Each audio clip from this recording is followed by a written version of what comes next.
Hello students. तो आज हम इस चैप्टर को आगे कंटिन्यू रखते हैं। तो कल मैंने आपको बताया था कॉटन के बारे में, जो कॉटन बॉल्स होती हैं जो खेतों में हमें दिखती हैं, तो उसको कैसे, उससे क्या कोई कपड़ा कैसे बन सकता है, कोई फैब्रिक कैसे बन सकता है, वो देखिए। फ्रॉम दीज बॉल्स कॉटन, जो कॉटन की बॉल्स थी ना, जो खेतों में होती है, उसका फ्लावर्स होता है कॉटन के पेड़ का, कपास के पेड़ का। From this balls cotton is usually picked by hand. किससे तोड़ी जाती है? ये जो कॉटन की बॉल होती हैं वो यूजली मतलब साधारणतः पिक्ड मतलब तोड़ी जाती है बाई हैंड। बाई हैंड मतलब अपने हाथों से। Fibre are then separated from the seeds. जो फाइबर होते हैं वो सेपरेट कर लिए जाते हैं किससे? सीड्स मतलब बीजों से। बाय कोम्बिंग, कोम्बिंग के थ्रू क्या कर लिए जाते हैं? उनसे अलग कर लिए जाते हैं। सेपरेट मतलब अलग कर लिए जाते हैं। This process is called ginning of cotton. और जो ये प्रोसेस होती है जिसके थ्रू फाइबर होते हैं वो जो किससे किससे अलग कर लिए जाते हैं? बीजों से अलग कर लिए जाते हैं। वो क्या कराती है? गिनिंग कहलाती है प्रोसेस, जिसके थ्रू कॉटन से फाइबर अलग कर लिया जाता है। Ginning was traditionally done by hand. जो गिनिंग की प्रोसेस होती है वो क्या आती है? ट्रेडिशनली किसको बोलते हैं? पुराने पुराने ज़माने से जो होती आ रही है उसको बोलते हैं, ठीक है। और मॉडर्न को उसको बोलते हैं, जो मॉडर्न जो आज का युग हो रहा है ना उसको बोलते हैं मॉडर्न। और जो ट्रेडिशन मतलब जो पुराने जो ज़माने की होते हैं ना, संस्कृति आ रही है, उसको बोलते हैं, ठीक है। डन बाई हैंड, जो गिनिंग होती है वो पहले से किससे डन करी जाती थी? अब बाई हैंड मतलब अपने हाथों से। These day machines are also use for ginning. लेकिन जो आज के दिनों में जो मशीन आ गई है और वो टेक्नोलॉजी आ गई है, किस यूज करी जाती है? किसके थ्रू? गिनिंग की प्रोसेस की जाती है। अब नेक्स्ट देखिए, जूट। जूट होता है, जूट से हमें कपड़े बनते हैं ना, जूट के बोलते हैं। वो कैसे मिलता है? अब जूट आप जानते हो, जूट एक क्या होता है? प्लांट होता है, ठीक है। देखिए, jute fibre is obtain from the stem of the jute plant. जो जूट के फाइबर होते हैं ना, जो रेसे होते हैं, वो किससे प्राप्त होते हैं? द स्टेम तने से ऑफ द जूट प्लांट। किसके तने से? जूट के प्लांट के, ठीक है। उसके तने से हमें क्या प्राप्त होते हैं? जूट के fibre. It is cultivated during the rainy season. जो कल्टिवेटेड मतलब जिसकी फसल होती है वो कब होती है? डूरिंग द रेनी सीजन में। उसका जो रेनी सीजन मतलब बरसात के दिनों में उसकी जो फसल होती है।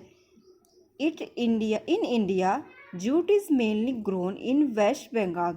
जो इंडिया मतलब भारत जो देश है ना हमारा इंडिया, उसमें जो जूट होते हैं वो सामान्यतः कहाँ ग्रो करते हैं? ज़्यादातर वेस्ट बंगाल में। वेस्ट बंगाल बोलते हैं ना, जहाँ वेस्ट बंगाल जैसे कोलकाता हो गया अपना, वेस्ट बंगाल में आता है ना, तो वहाँ पे ये सबसे ज़्यादा जूट। और बिहार जानते होंगे आप। एंड असम मेघालय, जहाँ पे बोलते हैं ना पहाड़ी एरिया है, वहाँ पे क्या ग्रो करते हैं? सबसे ज़्यादा जूट ग्रो करते हैं और उनके प्लांट्स उगाए जाते हैं। The jute plant is normally harvested when it is at flowering stage.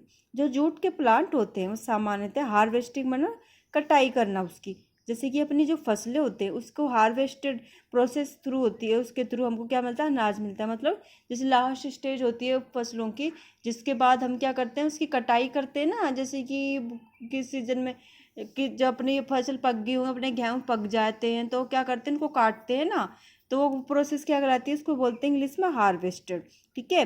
अब हार्वेस्टेड होता है जब किसका? जूट का। Harvested when it is at flowering stage.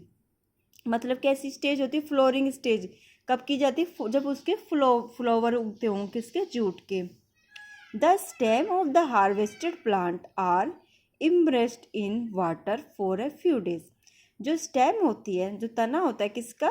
Plant का। जो अभी हमको पता है ना, इसको वो जो जूट होता है कहाँ से मिलता है? उसके तने से मिलता है। तो उसको प्लांट को जो तने इतनी काटना पड़ेगा, हार्वेस्टेड की प्रोसेस की करनी पड़ेगी उसको जूट लेने के लिए। तो वो तना होता है इमरेस्ड इन वाटर, जो फ्यू डेज उसको क्या करना पड़ता है? पानी से भर के रखना पड़ता है थोड़े दिन के लिए। The stem root of fibre are separate by hand. फिर उसके बाद क्या करना पड़ता है? उन दोनों को स्टेम की जो रूट होती है ना और फाइबर्स होते हैं उनको क्या करना पड़ता है? अपने हाथों से सेपरेट करना पड़ता है, मतलब अलग करना पड़ता है। तो यहाँ पे आपको एक इमेज दिखा रखी है। तो ये क्या है? ये जूट का प्लांट है, देखा है। तो ये और इसके स्टेम से क्या कर लिया जाता है? इसको धागा को अलग किया जाता है, फैब्रिक को। To make fabric all these fibres are first converted into yarn. अब जो फैब्रिक होता है जो हमको किससे मिल गया, उसकी स्टेम से मिल गया। अब वो क्या किस में कन्वर्ट होएगा, फाइबर्स में। फर्स्ट कन्वर्ट किस में हो जाएगा, यार्न। यार्न मतलब धागे में। हाउ इट इज़ डन, तो वो कैसे डन हुआ मतलब कैसे बना, उसको आगे हम पढ़ेंगे। तो यहाँ पर आपको दिखा रहा, किसी का हैंड दिखा रहा है, यहाँ पे क्या बन गया, धागा बन गया है ना। मेकिंग यार फॉर्म कॉटन, जो कॉटन का धागा, ठीक है, वो कैसे बना वो आगे आप प्रोसेस देखेंगे। अब देखिए स्पिनिंग कॉटन यार्न, जो कॉटन के जो यार्न मतलब धागा होता है उसको कैसे अलग करते हैं। You can try making cotton yarn your self, तो आप यहाँ पे बता रहे हैं कि जो आप कॉटन को जो ट्राई कर सकते हो खुद, अपने अपने खुद अपने हिसाब से उसको ट्राई कर सकते हो, बना सकते हो। कैसे, hold some cotton wool, cotton wool मतलब वूल कौन सी होगी, कॉटन की। जैसे मान लो रुई ले लिया आपने, इन वन हैंड एक हाथ में ले ली, pinch some cotton between the thumb and four finger of other hand. Now gently start pulling out the cotton while continuously twisting the fiber. Are you able to make a yarn? Do yourself. मतलब cotton का लीजिए, cotton लीजिए अपने हाथ में, उसको है ना रोल कीजिए, ठीक है, अपने अंगूठे की सहायता से, फोर फिंगर की सहायता से। जैसे मतलब इसको ऐसे ऐसे करके रोल करोगे ना तो क्या होगी, तो आप देखना स्टार्ट देखेंगे ओवर कॉटन कंटिन्यूसली ट्विस्ट करते रहोगे ना उसको, तो किस में बदल जाएगी, एक धागे में बदल जाएगी, है ना। तो ये आपको खुद करना है। आगे देखिए, the process of making yarn from fibre is called spinning. अब ये स्पिनिंग क्या कहलाती है, वो प्रोसेस जिसके थ्रू जो धागा होता है वो फाइबर्स में बदल जाएगा, ठीक है, बन जाएगा, तो वो प्रोसेस क्या कहलाएगी, ये स्पिनिंग कहलाएगी, ठीक है, ये ध्यान रखना। तो what is the process of spinning, तो क्या होगी, the process of making yarn from fibres is called spinning, ठीक है।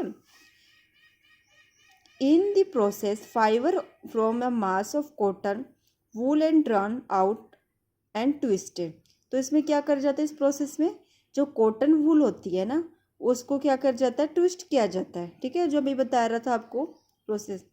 ट्विस्ट मतलब उसको घुमाना अपनी उंगली की सहायता से।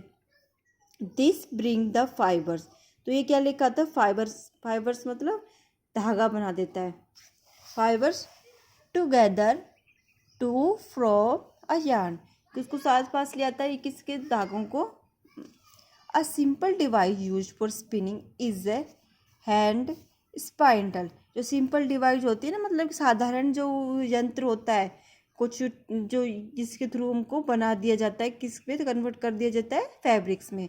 तो वो क्या, जो स्पिनिंग के थ्रू वो क्या करता है, हैंड के थ्रू बनता है, इसको बोलते हैं स्पाइंडर, ठीक है।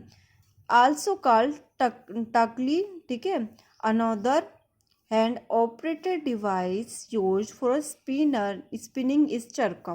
तो यहाँ पे आपको शो कर रखा है चरखे की इमेज।